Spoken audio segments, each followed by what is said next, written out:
A storm is brewing for Jamaican families who depend on money from abroad. A new bill passed by the U.S. Congress, the One Big Beautiful Bill Act, is set to impose a 1% excise tax on all remittance transactions leaving the United States. For thousands of Jamaicans who send money back home to support loved ones, this is no small issue. It's a potential financial disaster. Starting December 31st, every dollar sent from the U.S. to Jamaica through money transfer services like Western Union, MoneyGram, and others will be taxed. That means sending $500 could now cost $505, and that extra fee won't go to the recipient in Jamaica. It'll go to the U.S. government. Who will this impact most?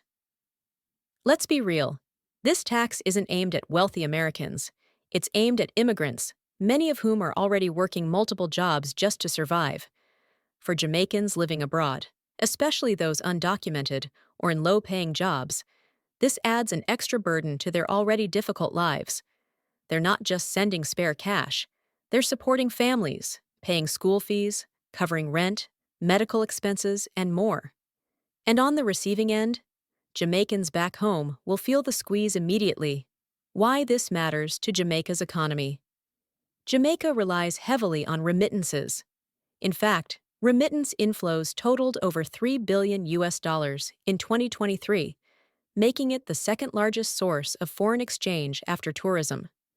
This tax could lower the total remittances received, force families to cut back on essentials, push some people into informal or risky transfer systems, slow down small business activity, especially in rural and low-income communities.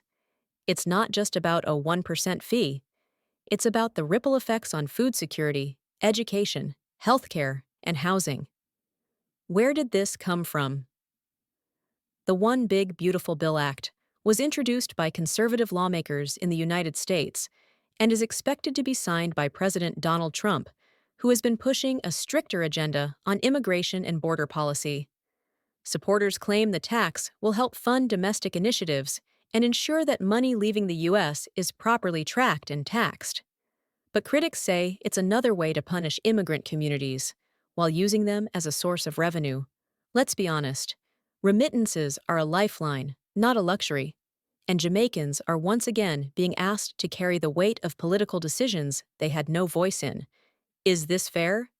That's the question everyone's asking. Should hardworking Jamaicans abroad be penalized just for helping their families?